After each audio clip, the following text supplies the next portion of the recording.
Hello everyone, this is Prabhakar Chouti. చాలా రోజుల తర్వాత మళ్ళీ మీ ముందుకు రావడం జరిగింది.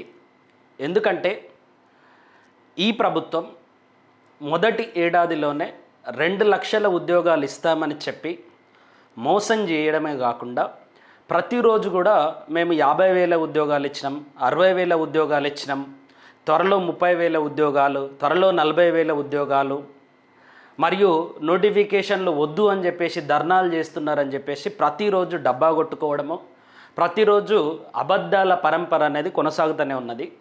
సో దీన్ని చూసేటటువంటి విద్యార్థులకు తీవ్రమైనటువంటి కోపం వస్తుంది. ఎందుకంటే మీరు అబద్ధాలు చెప్పడము ఒక ఎత్తు అయితే, చెయ్యని దానికి డబ్బా కొట్టుకోవడము రెండో ఎత్తు. సో దాంతోపాటుగా తెలంగాణ వచ్చిన తర్వాత ఇప్పటి వరకు ఒక్క గ్రూప్ 1 ఉద్యోగాన్ని కూడా ఈ తెలంగాణ పాలకులు ఇవ్వలేకపోయారు. ఉమ్మడి ఆంధ్రప్రదేశ్లో 2011లో వచ్చినటువంటి నోటిఫికేషన్ ద్వారానే ఉద్యోగాలు వచ్చినాయి. అటు బీఆర్ఎస్ ప్రభుత్వం కానీ ఇటు కాంగ్రెస్ ప్రభుత్వం కానీ ఇప్పటి వరకు ఒక్క ఉద్యోగం కూడా ఇవ్వలేకపోయింది. అటు బీఆర్ఎస్ ప్రభుత్వం కానీ ఇటు కాంగ్రెస్ ప్రభుత్వం కానీ ఇప్పుడు గ్రూప్ 2 కానీ గ్రూప్ 3 కానీ నోటిఫికేషన్లు ఇవ్వలేకపోయింది. సో దాంతోపాటుగా చాలా సమస్యలు ఉన్నాయి. సో ఏంటి ఆ సమస్యలు అనేది ఒకసారి కనుక చూస్తే, ఫస్ట్ వన్, మొదటి ఏడాదిలోనే 2 లక్షల ఉద్యోగాలు ఇస్తామని చెప్పేసి కాంగ్రెస్ పార్టీ తన మేనిఫెస్టోలో పేర్కొన్నది. దాంతోపాటుగా కాంగ్రెస్ పార్టీ ప్రతి న్యూస్ పేపర్లో కూడా అడ్వర్టైజ్మెంట్ ఇచ్చింది. ఇది హామీ కాదు, గ్యారంటీ అని చెప్పేసి ఇప్పుడున్నటువంటి డిప్యూటీ సీఎం గారు మరియు సీఎం గారి సంతకాలతో కూడుకున్నటువంటి అడ్వర్టైజ్మెంటు ఆల్ లీడింగ్ న్యూస్ పేపర్స్లలో ఇవ్వడం జరిగింది. దాంతోపాటుగా ప్రియాంక గాంధీ గారు సరూర్ నగర్ స్టేడియంలో పెట్టినటువంటి యూత్ డిక్లరేషన్లో కూడా మరి 2 లక్షల ఉద్యోగాలు ఇస్తామని చెప్పడం జరిగింది.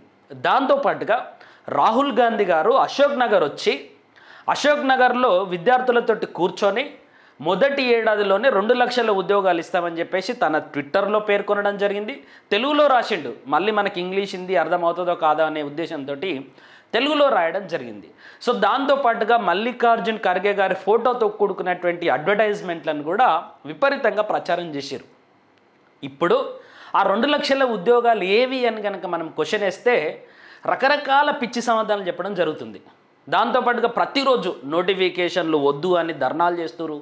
మేము ఎక్కువ నోటిఫికేషన్లు ఇస్తున్నాము, ఉమ్మడి ఆంధ్రప్రదేశ్లో కూడా ఇది సాధ్యం కాలేదు. ఈ స్టోరీలన్నీ కూడా ప్రతిరోజు ఈ డబ్బా స్టోరీలు టీవీలలో న్యూస్ పేపర్స్లలో వస్తూనే ఉన్నాయి. ఇది తీవ్రమైనటువంటి విషయం. ఎందుకంటే అప్పుడు బీఆర్ఎస్ ప్రభుత్వం పేపర్లు లీక్ చేస్తే బీఆర్ఎస్ ప్రభుత్వం చేసినటువంటి తప్పులను సరిదిద్దుతాం, మేము సిట్టు విచారణలో అందరు దొంగలను పట్టుకుంటామని చెప్పి అధికారంలోకి వచ్చినటువంటి కాంగ్రెస్ పార్టీ ఈరోజు ఆ హామీల పైన ఎక్కడ కూడా మాట మీద నిలబెట్టుకోలేకపోయింది.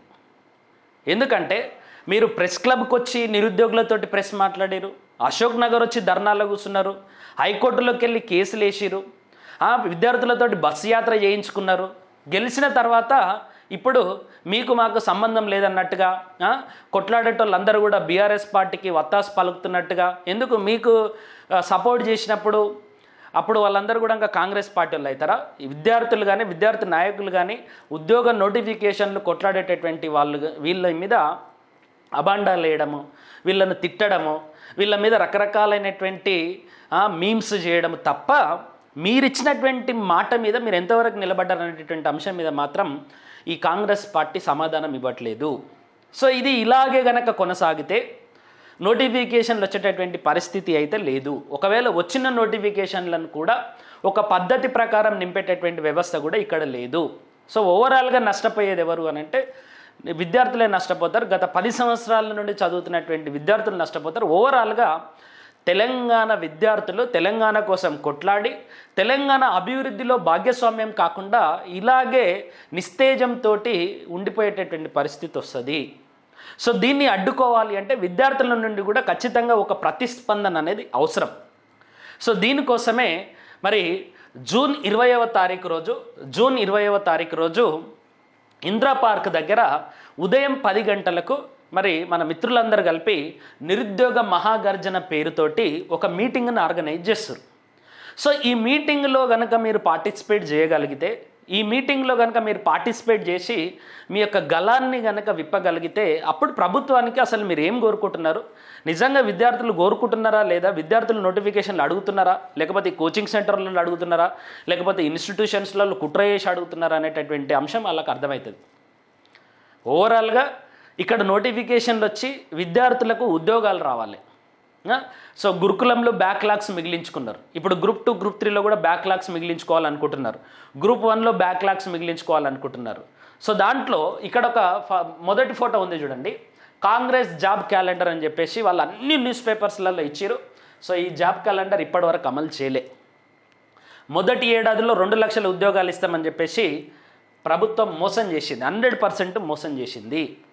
తర్వాత మాట్లాడిన వాళ్ళందరి మీద కేసులు పెట్టుడు, మాట్లాడిన వాళ్ళందరికీ నోటీసులు ఇచ్చుడు, ఏమైతే దీంతో పోతారు, కేసుకు పోతారు, జైలుకు పోతారు, వ్యవహారం నడుస్తూనే ఉంటుంది. కానీ మీరు ఇచ్చినటువంటి అబద్ధాల హామీల పరంపర ఇట్లాగే కొనసాగితే విద్యార్థులు తిరగబడేటటువంటి రోజు వస్తుంది. ఇక్కడ ప్రియాంక గాంధీ గారు కాంగ్రెస్ పార్టీలో అధినాయకత్వము, ఆమె సరూర్ నగర్ స్టేడియంకి వచ్చి యూత్ డిక్లరేషన్ పేరుతోటి సో మనకు చాలా హామీలు ఇచ్చిపోయారు. సో అది నెరవేరలేదు.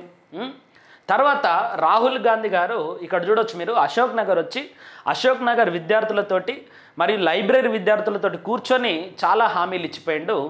ఆ పర్టికులర్ అంశం కూడా ఇప్పటివరకు కూడా కొనసాగలేదు. సో వీళ్ళు 2 లక్షల ఉద్యోగాలు ఇస్తామన్నారు, అది జరగలేదు. మరి అది అడగాలనా వద్దా?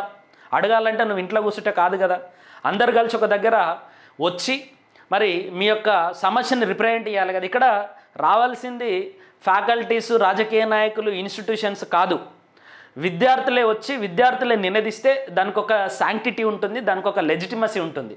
మెగా డిఎస్సి అన్నారు, అప్పుడైతే ధర్నా చేసినప్పుడు మేము ఇమ్మీడియట్గా కొత్త అకాడమిక్ ఇయర్ వస్తుంది, మరి ఇమ్మీడియట్గా మీరు జాయిన్ అయిపోవాలి, ఇమ్మీడియట్గా ఎగ్జామ్ జరగాలి, మళ్ళీ నెక్స్ట్ కొత్త నోటిఫికేషన్ వస్తుందని చెప్పేసి నమ్మబలికిరు. ఇప్పటివరకు మెగా డిఎస్సి లేదు, ఏ డిఎస్సి లేదు.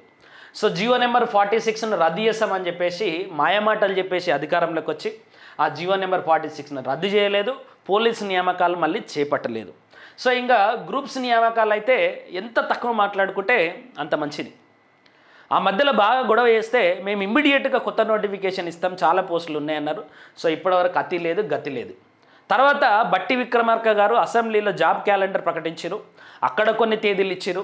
కాంగ్రెస్ పార్టీ మేనిఫెస్టోలో కొన్ని తేదీలు ఇచ్చారు, మరి ఆ తేదీలు లేవు, ఈ తేదీలు లేవు. నాకు చాలా ఆశ్చర్యం వేసినటువంటి అంశం ఏంటంటే, చాలా లీడింగ్ న్యూస్ పేపర్స్ కానీ, చాలా లీడింగ్ ఎలక్ట్రానిక్ మీడియా కానీ, యూట్యూబ్ ఛానళ్ళు కానీ ఎన్నికల ముందు చాలామందిని ఇంటర్వ్యూ చేసిరు. మరి అప్పుడు ఇచ్చినటువంటి హామీల మీద ఎందుకు ప్రశ్నించారు? ప్రతిసారి కూడా మళ్ళీ వాళ్ళకు డబ్బా కొట్టుడు తప్ప ఈ పత్రికలు, ఈ యూట్యూబ్ ఛానళ్ళు దేనికోసం ఉన్నాయో అర్థం కాదు. సో కాబట్టి ఈ పర్టికులర్ అంశాలన్నిటి మీద మీరు ప్రశ్నించాలి అంటే విద్యార్థులందరూ కూడా మీరు ఏం కోరుకుంటున్నారు, ఏం డిమాండ్ చేస్తున్నారు అనేటటువంటి అంశం ప్రభుత్వానికి తెలియాలి. ఇప్పుడు ఈ ధర్నాకు నేను రానంత మాత్రం ఏం జరుగుతుంది, నేను ఒక్కరిని రాకపోతే ఏమన్నా జరుగుతుంది అంటే, వెనకటికో సామెత ఉంది కదా, అందరు తీసుకొచ్చి ఒక గిన్నెలో పాలు పోయాలి అని అంటే అందరూ నేను ఒక్కరిని నీళ్ళు పోస్తే ఏమవుతుంది అని చెప్పేసి ప్రతి ఒక్కడు అట్లనే ఆలోచించి నీళ్ళు పోసిరు. ఓవరాల్గా పాలు ఉండాల్సినటువంటి గిన్నెల్లో మొత్తం నీళ్ళే ఉన్నాయి అన్నట్టు. సో ఇది కూడా అట్లనే జరుగుతుంది.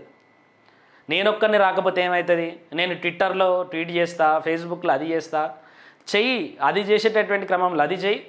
ఇప్పుడు చదువుతూనే పోరాటం చేయాల్సినటువంటి టైం వచ్చింది. సో మీరు ఇంట్లోనే కూర్చొని నేనెందుకు చేస్తా, ఎవరో ఒకరు చేస్తారులే, ఎవరో ఒకరు కేసులు పెట్టుకుంటారులే, వాళ్ళే పోరాడతారు, వాళ్ళే ఏదో ఒకటి చేస్తాం. సో మనకు మూడు వచ్చిన రోజు ఆ పోరాటం చేసేటోళ్ళని ఏదో ఒక మాట తిట్టడమో లేకపోతే యూట్యూబ్లో కామెంట్ పెట్టడమో చేస్తే అయిపోతుంది అని చెప్పేసి అనుకుంటే మాత్రం కాదు.